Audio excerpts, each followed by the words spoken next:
नमस्कार। आज मैं आपको दुर्गा चालीसा का पाठ करने के लाभ, मनोकामना पूर्ति के लिए पाठ कैसे करें और इसके नियमों के बारे में बताने जा रही हूँ। दुर्गा चालीसा की रचना देवीदास जी ने की थी। दुर्गा चालीसा में माँ दुर्गा के पराक्रम, साहस और स्वरूप का गुणगान किया है। संस्कृत में दुर्गा शब्द का अर्थ है शक्तिशाली। माँ दुर्गा को दुर्गति नाशनी कहा जाता है, मतलब जो दुखों को दूर करने वाली है। दुर्गा चालीसा का पाठ करने से व्यक्ति को मानसिक तनाव और चिंता से मुक्ति मिलती है, शत्रुओं के ऊपर विजय प्राप्त होती है, आत्मविश्वास में वृद्धि होती है, सभी विशेष कार्यों को करने में सफलता प्राप्त होती है, बुरी नज़र, बुरी शक्तियों से निजात मिलती है, आर्थिक लाभ होता है, जीवन में आने वाले दुखों से लड़ने की शक्ति मिलती है, व्यक्ति अपना खोया हुआ सम्मान और संपत्ति भी प्राप्त कर सकता है। मन में किसी बात को लेकर कोई निराशा है तो वो दूर हो जाती है। सभी भावनाओं पर समान रूप से नियंत्रण पाया जा सकता है। कई दोष जैसे अहंकार, ईर्ष्या, घृणा, क्रोध, लालच और स्वार्थ दूर होते हैं। सकारात्मक ऊर्जा का संचार होता है। कई घातक रोग ठीक हो जाते हैं। किसी भी मनोकामना की पूर्ति के लिए दुर्गा चालीसा का पाठ किया जा सकता है। अब मैं आपको बताती हूँ कि मनोकामना पूर्ति के लिए दुर्गा चालीसा का पाठ कैसे करें। दुर्गा चालीसा का पाठ कोई भी कर सकता है और वैसे तो कभी भी इसका पाठ कर सकते हो, रोज भी कर सकते हो, पर किसी विशेष मनोकामना की पूर्ति के लिए आप इसका 11, 21, 41, 51 या 108 दिन का संकल्प लेके पाठ कर सकते हो और प्रतिदिन इसके 11, 21, 41, 51 या 108 पाठ कर सकते हो। दुर्गा चालीसा के पाठ की शुरुआत आप शुक्ल पक्ष की अष्टमी तिथि, नवमी तिथि या प्रतिपदा तिथि से कर सकते हो। इसके अलावा शुक्ल पक्ष के पहले मंगलवार या शुक्रवार से भी इसकी शुरुआत कर सकते हो। साल में 4 बार नवरात्रि आती है। आप नवरात्रि के 9 दिन इसका पाठ कर सकते हो, जो कि सर्वोत्तम माना गया है। ये पाठ आप सुबह या शाम किसी भी समय कर सकते हो। नहा धो के स्वच्छ वस्त्र पहनकर ही पाठ करें। लाल वस्त्र पहन सकें तो बहुत अच्छा है।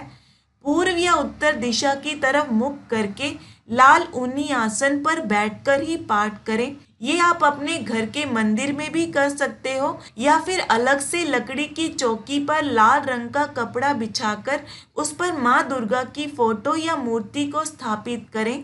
वहीं पर शिव जी की तस्वीर या शिवलिंग को भी और गणेश जी की प्रतिमा को भी स्थापित करें, क्योंकि विघ्नों के नाश के लिए गणेश जी की पूजा किसी भी पूजा की शुरुआत में जरूर करें और माँ दुर्गा की पूजा करें तो शिव जी की पूजा जरूर करें, क्योंकि शिव और शक्ति एक ही हैं। एक घी का दीपक जला लें।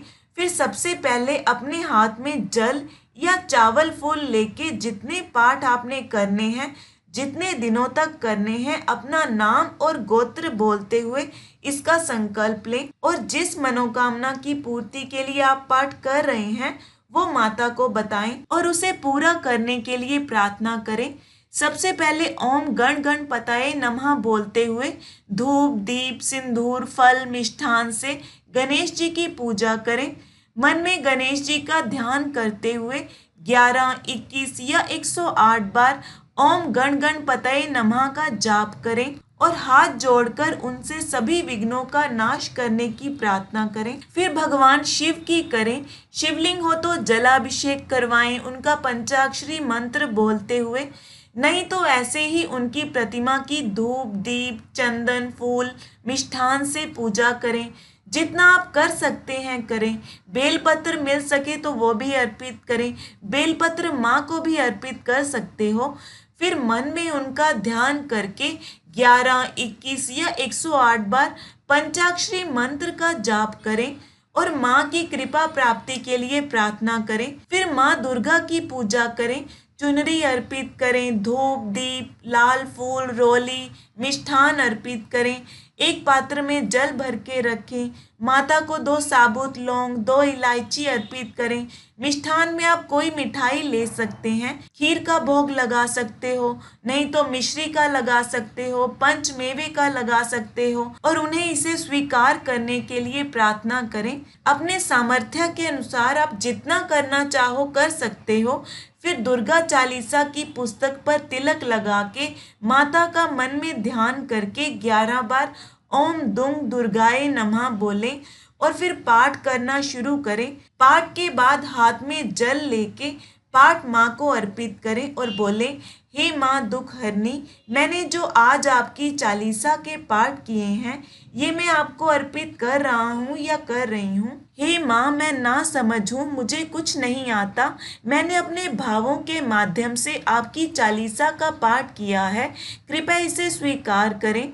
मुझसे कोई गलती हो गई हो तो क्षमा करें और माँ का आशीर्वाद आप पर बना रहे उसके लिए प्रार्थना करें। फिर आपको रोज ऐसे ही पूजा करनी है और जितने पाठ करने का संकल्प लिया है उतना पाठ करें। आखिरी दिन जब पाठ पूरा हो जाए तो आप हवन करवा सकते हैं, चाहे तो पंडित जी को बुला के या खुद कर सकते हो। फिर कन्याओं को तिलक लगा के उन्हें प्रसाद दें। अगर हवन किसी वजह से नहीं कर सकते तो छोटी कन्याओं को बुला के उनके तिलक लगाएं और जो प्रसाद बनाया है वो दें। जितना आप कर सकते हैं करें, गरीबों को भी प्रसाद जरूर दें। नवरात्रि के 9 दिन रोज 108 पाठ करें और 9वें दिन हवन करें, कन्या भोजन करवाएं। माना जाता है कि ये सिद्ध हो जाता है, सारी मनोकामनाएं पूरी होती हैं। उसके बाद रोज एक पाठ जरूर करें। संकल्प अपना नाम और गोत्र बोलते हुए हाथ में जल लेके इस तरह से लें कि हे माँ, मैं आपकी चालीसा के पाठ को सिद्ध करने का कार्य कर रही हूँ या कर रहा हूँ। इसमें मुझे सफलता प्रदान करें और मेरे द्वारा किए गए कार्य में किसी भी प्रकार की कोई गलती हो जाए तो मुझे क्षमा करें। ऐसे कहते हुए जल छोड़ दें। नवरात्रि के दिनों में अगर इतना ना कर सके तो मनोकामना की पूर्ति के लिए 11 या 21 पाठ भी रोज कर सकते हो। अब मैं आपको नियमों के बारे में बताती हूँ। पाठ के समय अपना ध्यान माता में लगाएं और शांत जगह पर बैठकर पाठ करें। सामर्थ्य के अनुसार जितना कर सकते हैं करें, पर पूरी श्रद्धा भाव से करें। स्वच्छता का ध्यान रखें। मांस मदिरा का सेवन नहीं करना, सात्विक भोजन लें, ब्रह्मचर्य का पालन करें। अपने भी तिलक जरूर लगाएं, फिर ही पाठ करना शुरू करें। पाठ के बाद उठने से पहले आसन के नीचे 1 बूंद जल गिराकर अपने माथे से जरूर लगाएं। इससे पाठ का पूरा फल मिलता है। दीपक इस तरह से जलाएं कि वो पाठ के अंत तक जलता रहे। पाठ के अंत में अपनी गलतियों और पूजा पाठ में हुई भूल चूक के लिए क्षमा याचना जरूर करें। झूठ, छल, कपट, कलह कलेश से दूर रहें। पाठ के बाद माँ की आरती करें, परिक्रमा करें। आप कोई भी पाठ शुरू करें, कभी भी किसी को इसके बारे में ना बताएं। अपनी पूजा पाठ को हमेशा गुप्त रखना चाहिए, नहीं तो पूजा पाठ का फल नहीं मिलता।